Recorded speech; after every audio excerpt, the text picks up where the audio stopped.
Hey, welcome on in, guys. Tobin here with you, and thanks for checking out the channel. You're beautiful. Can't thank you enough for stopping by. So today, Zack Sieler put pen to paper. The Miami Dolphins leader, heartbeat, Sieler it on up. He officially inks his extension, $67.75 million, 44 that guaranteed.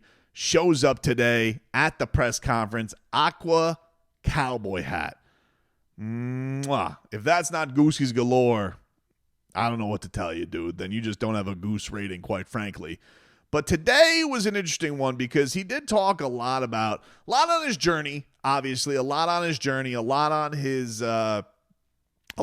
mind as far as like what he feels like he could be as an inspiration. Dude, this is crazy. D2. Living, the story's known, living in an RV, overlooked, cut, injuries, waived by the Ravens, and has gotten to this point. It's just a story in sports. Like, if you don't like it, I don't know what to tell you. Maybe you just, in the words of Mike McDaniel, check your pulse if you're not fired up. That to me seems crazy. But in the midst of all of this, talking about Mike McDaniel, Zack Sieler actually had some interesting thoughts on his head coach. And which actually I found interesting that he didn't call him coach. He always just calls him McDaniels. And he was talking about working out at Ferris State, his old school. And he was talking about how he was back at the pandemic. And everybody's trying to figure out what the hell's going on. You're looking for places away from people because you remember they shut down gyms. We all remember the times. It was crazy times. But he had talked about how, like, it was beauty in just working out with no recognition. You're just working out because you enjoy it, because it's rewarding for yourself. And then he says it's a lot like Mike McDaniel's message to the team. And I was like, I like that from Zack Sieler. He's putting a bow on this, on where Mike McDaniel is right now. To do the work, to not get accolade or not to get recognition while you're doing it and not needing that is huge. Obviously, it's great. When it's all said and done, I can't wait to sit and look at everything that we've gone through and accomplished as myself and an organization. But there'll be plenty of time for that when I'm done. But right now, it's a matter of just working and getting better every single day. And I think that even spins back to what McDaniels is talking about with us, and just we don't care what everyone says on the outside. We know where our standard is and our goal is, and we're going to accomplish that. Yeah, I was like, oh, and that's why you want a guy like Zack Sieler to kind of put the marching orders. Because right now the national media, the spin is not great on Mike McDaniel, although it was put out today by ESPN. They talked about in this piece. So the whole message was they talk, we do. Well, I guess they got some more details on it. They were doing like insight onto all the teams, and it said what he told the players in April. Mike McDaniel addressed the team for the first time in April. His message was about the difference in outside expectations. And he told players, quote, "The great news is we've been afforded the opportunity of not letting outside people influence our own opinions of ourselves. They talk, we do." He then also reportedly told them that another part of the message was, quote, "Teams are made in the offseason." And I will say, it does feel like there's been more substance than style as far as the Dolphins are concerned. This hasn't been, I guess, the flashiest camp. I do think that, look, rightfully so, everybody's a little bit at an arm's length with the Miami Dolphins. And, people are kind of in the national scope just waiting for it to all burn down. Like this carnival barker, Colin Cowherd, who, look, in no doubt is a talented radio host. I mean, does he have the most in-depth opinions? No. I mean, he'll tell you by his own admission he doesn't. But he said something ridiculous today that was pretty hilarious because Mike McDaniel went viral today for a clip that was from 10 days ago, strangely. And it was him starting his press conference talking to, I believe, the Palm Beach Post's reporter, Hal Habib. And he was like, "Good morning." He goes, "No, great morning." And he goes, "Why is it great?" And he goes, "Because we're another day closer to death." And, just being a rascal. And for whatever reason, this just caught fire today. Even though this was a press conference. And everybody was very confused who covers the team. And even I was like, was this today? Because I was watching this. I was like, I don't think that he talked today. He talked yesterday. And I don't remember him wearing a hat. And so I just went, to just check. I was like, looking at these. I was like, oh wait, this is from like 10 days ago. But it was a crazy answer because it's just like, even Adam Schefter, what was Schefter's tweet? Because he even got in on this, and you're like, this isn't new, but it was a hilarious post. It was just like, what did he just say? He said, he put just doom and gloom. You should stand corrected. Good morning. False. Great morning. Let's go. Why great? What makes this one great? Because we're another day closer to death. I'm just like, what? But he's hilarious with this stuff, man. He is. You cannot say that the guy's not funny. Now, does he talk too much? Does he like the sound of his own voice? Could he get to the point much faster, Mike McDaniel? Yeah, somebody who cuts up a lot of these press conferences for the station. Yeah, he could. Yeah, he could. But he doesn't. And I was just like, why did this? What? But it was hilarious. Everybody's just like, what? But the, people were talking today. Colin Cowherd was making it a big thing today on the Dolphins, and he claims that the media is giving Mike McDaniel a pass because the media likes Mike McDaniel, which I don't feel like is the case. Because I got to be honest with you, and I'm not expecting Colin Cowherd to keep inventory on everybody's takes. Maybe he's just thinking about it in his own scope. But I feel like the media has been pretty, hey, this guy is like got the most pressure on him out of anybody. I don't feel like it's the case that he gets a pass. He's had 3 years. This is his fourth. 2 winning seasons, 1 not. He has had a quarterback who's been injured a lot, but I think everybody recognizes his flaws. His flaws have not been proven to not be flaws. But he was making the point. He said the media didn't like Brian Flores. I think he's a better coach than Mike McDaniel. Brian Flores, I've said this a lot because I would go to a lot of the Brian Flores press conferences when I was still doing morning radio. So I covered a lot of practices. I covered the training camps, and I was there, boots on the ground. And Brian Flores was like trying to do Bill Belichick almost on steroids. Like Brian Flores would take a minute to say nothing. Mike McDaniel takes a minute to say everything. Even though there's not substance, it's just all words. And Brian Flores would just kind of be like grumbling his way, Belichick style, to pull teeth and try and make sure that there's no more answers and we can just get to it. Except when it came to Tua, because then he would just say the 3 words, Tua's our quarterback. That's it. That was the only time he really, really didn't want to talk.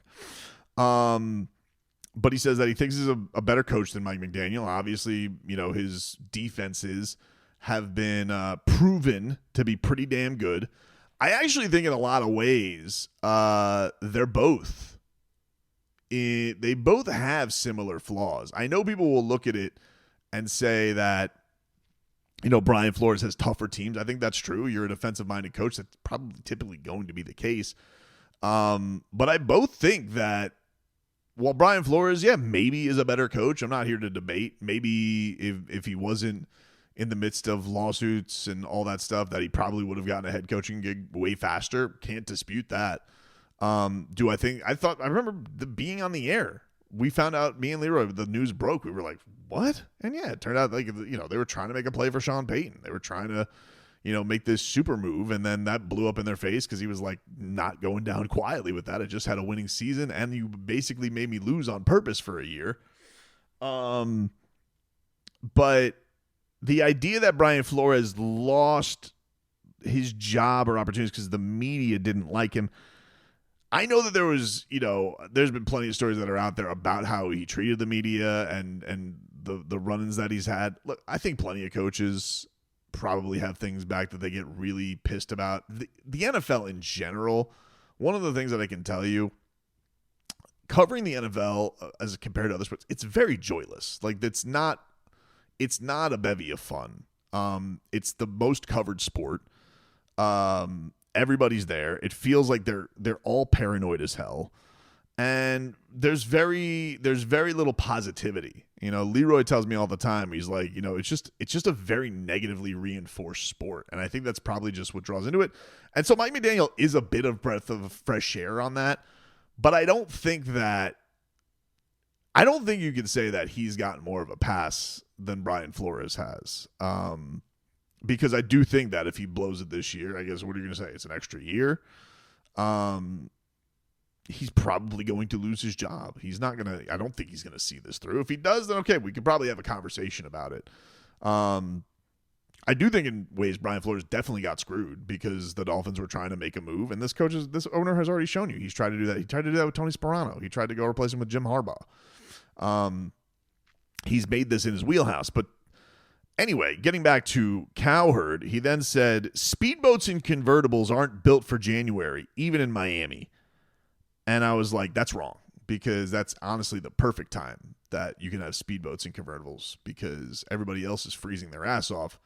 And it's like legitimately the best weather down here in the world. So wrong. And then finally, he said on the Dolphins, well, I should mention, he also, the whole basis of this was the Tyreek Hill stuff, which, that's the one thing that's going to be a thing all year, because Tyreek Hill is never going to be afraid to say things that just gets a reaction. And so, like, this made the rounds today of like, oh, Tyreek Hill, he's showing up too late to practice, but then he wasn't late. He was all of this stuff from Tyreek Hill, the Dolphins made a decision this year with Tyreek Hill where they did it with Jalen Ramsey, that they felt like they had to go about business with having Tyreek Hill because it wasn't going to be worth taking the hit and losing the talent. I do think the Dolphins felt a little bit with Jalen Ramsey that whatever the hell happened there, they can live without him.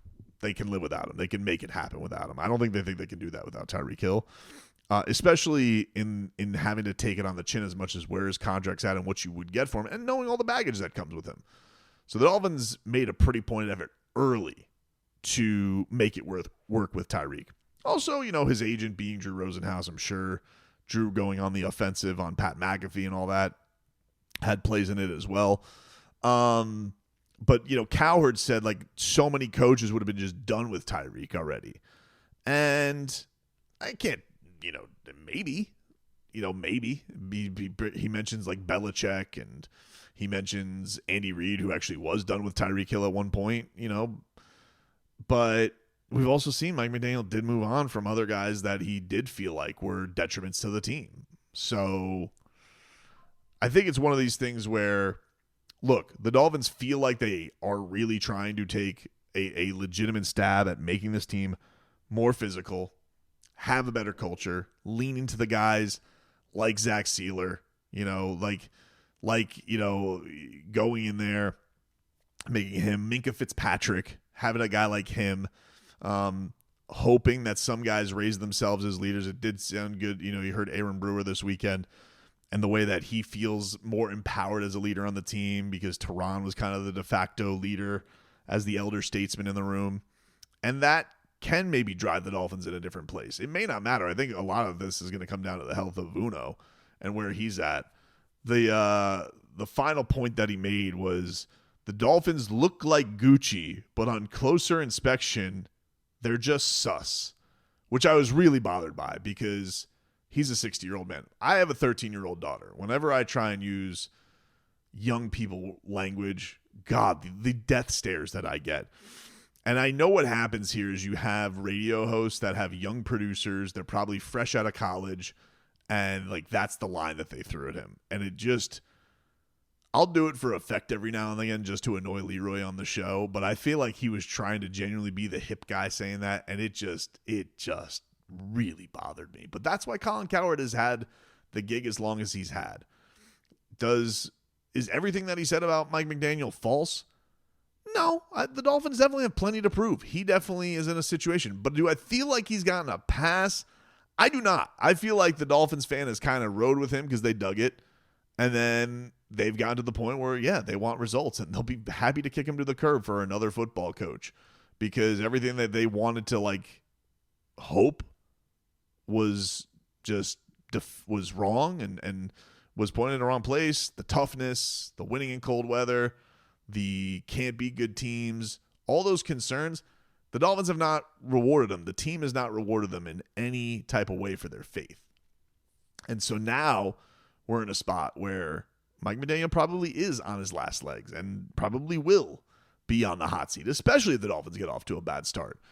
But the encouraging thing is, Tyreek Hill stuff aside, because I've said this, I don't care about Tyreek Hill taking notes. I don't care about Tyreek Hill showing up to practice, because he's going to play by different rules. He's Tyreek Hill. He's the cheetah.